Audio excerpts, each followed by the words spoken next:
Cara beragama yang baik adalah dengan cara mengikuti Rasulullah sallallahu alaihi wasallam, berpegang dengan sunnah beliau. Generasi yang pertama dari umat ini, para sahabat ridwanullah alaihim jami'an, tidak pernah keluar dari sunnah beliau.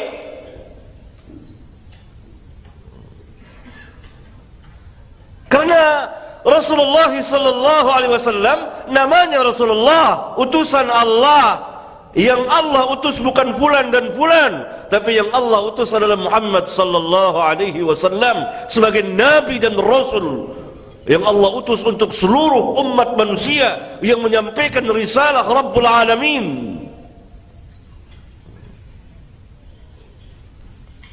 Karena itu wajib bagi manusia mengimaninya.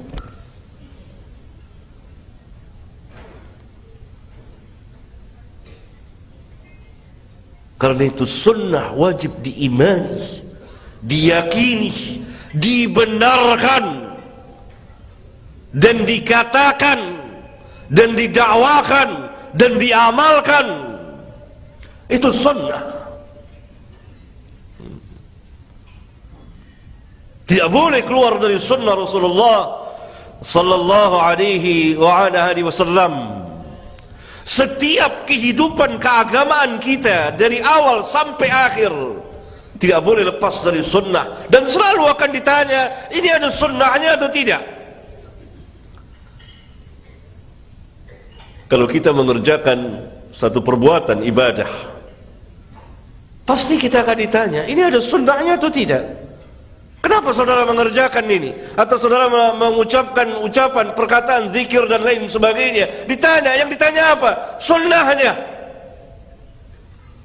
Yang ditanya adalah berkaitan dengan Nabi Muhammad sallallahu alaihi wasallam. Tidak dikatakan ini ada sunnahnya dari kiai, tidak, enggak ada. Yang jadi Nabi adalah Rasulullah sallallahu alaihi wasallam. Kalau saudara meyakini satu keyakinan, maka saudara ditanya, apakah keyakinan diajarkan oleh Nabi Muhammad SAW?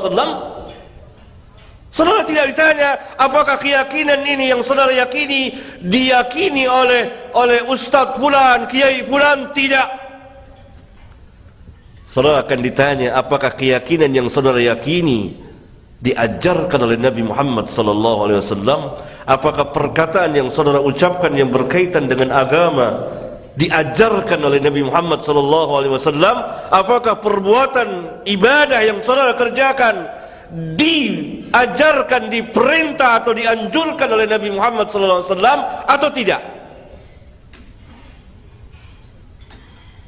Oleh karena itu, malaikat Munkar dan Nakir bertanya di dalam kubur tentang Nabi Muhammad sallallahu alaihi wasallam.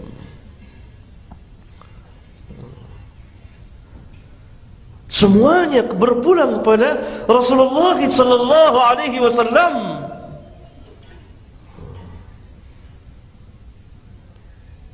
Ini cara beragama, dan ini yang telah ditinggalkan oleh sebagian kaum muslimin, yang mereka ikuti bukan sunnahnya Rasulullah sallallahu alaihi wasallam, tapi sunnahnya nenek moyang, sunnahnya bapak dan kakek-kakek mereka, sunnahnya guru-guru mereka. Ini salah. Harus kita mengikuti sunnah Rasulullah sallallahu alaihi wasallam. Wajib kita mengikuti Nabi Muhammad sallallahu alaihi wasallam dalam beragama. Baru berubah cara dan sikap beragama kita. Dan pada saat itu Allah akan angkat dan muliakan kaum muslimin, karena mereka memuliakan sunnah Nabi sallallahu alaihi wasallam. Orang-orang yang dahulu mulia karena mereka memuliakan sunnah Nabi yang mulia sallallahu alaihi wasallam. Lihat kebesaran kaum salaf, kemuliaan kaum salaf, dan kenapa kita diperintah untuk bermanhaj dengan manhaj salaf. Kenapa? Karena mereka berpegang dengan sunnah Rasulullah sallallahu alaihi wasallam. Kalau ada orang yang hidup di zaman mereka tidak berpegang dengan sunnah Rasulullah sallallahu alaihi wasallam, tidak boleh kita, tidak diperintah kita untuk mengikutinya.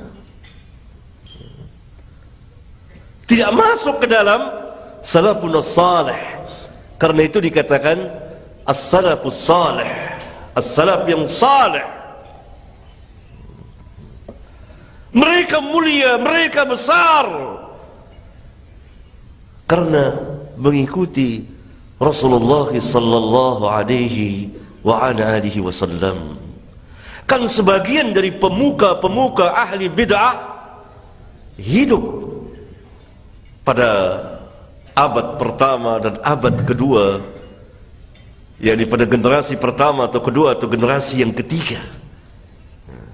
Tapi mereka tidak dikatakan as-salafus salih, walaupun mereka hidup pada masa itu. Sebagian pemuka ahli bid'ah hidup pada zaman sahabat. Ma'bad al-Juhani, pemuka mazhab Qadariyah, kan hidup pada zaman sahabat, pada zaman keemasan itu, pada kurun waktu yang terbaik. Demikian juga Ja'ad bin Dirham, Jahm bin Safwan, dan lain-lain pemuka ahlul bidah hidup pada kurun waktu itu. Mereka tidak mulia, mereka hina. Kenapa? Karena jauh dari sunnah.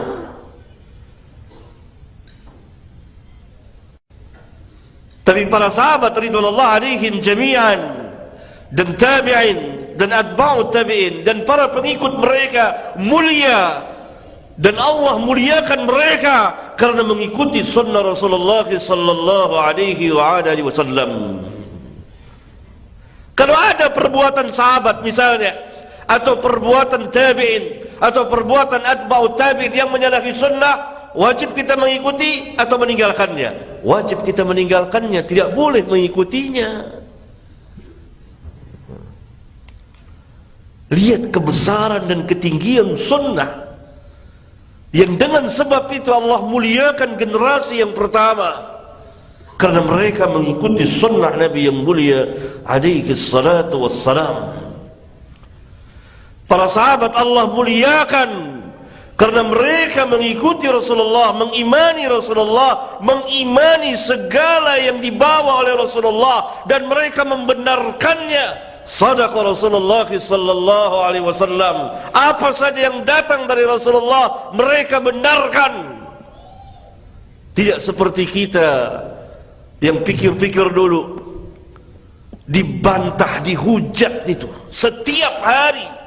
Sebagian dari kaum muslimin yang fi qulubihim marad, di hati-hati mereka ada penyakit, mengkritik, membantah sunnah Nabi yang mulia alaihi salatu wassalam. Tambah sakit mereka, sakit hatinya, nifaq. Para sahabat taslim, apa saja keputusan Rasulullah, amat sangat menakjubkan para sahabat itu. Karena itu Rabbuna Azza wa Jalla memuliakan mereka, meninggikan mereka, dan Allah meridhoi mereka. Kenapa Allah meridhoi para sahabat? Saya kira ayatnya sudah tahu kita. Was-sabiquna al-awwalun minal muhajirin wal ansar walladzina ittaba'uuhum bi ihsan radhiyallahu anhum wa radu an. Apakah karena fisik mereka? Tidak. Innallaha la yanzuru ila ajsamikum wala ila suwarikum walakin yanzuru ila qulubikum wa a'malikum. Allah tidak melihat kepada bentuk rupa kamu, jisim kamu, tidak. Tapi Allah melihat kepada hati dan perbuatan kamu. Bukan karena fisiknya, tapi karena al-qalb, hatinya. Allah melihat hati para sahabat adalah sebaik-baik hati manusia pada zaman itu. Sesudah generasi para nabi dan rasul, Karena Allah memilih Rasulullah SAW dari yang selainnya. Allah memilih para sahabat dari yang selain mereka. Karena hati mereka hati-hati yang baik.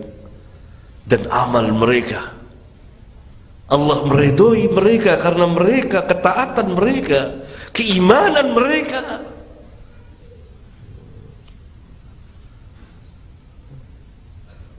Dan Allah juga meridhoi orang-orang yang mengikuti mereka. 3 generasi yang disabdakan oleh Rasulullah SAW yang kita kenal dengan as-salafus salih. Tapi saya ingin mengatakan kepada antum sekalian bahwa mereka mulia, mereka tinggi karena sebab sunnah Nabi yang mulia alaihi salatu wassalam. Karena mereka mengikuti sunnah Nabi SAW. Karena itu tadi saya katakan beberapa pemuka ahli bid'ah yang hidup pada zaman itu tidak mulia, hina mereka. Kenapa? Mereka meninggalkan sunnah, jauh dari sunnah. Karena bid'ah lawan dari sunnah.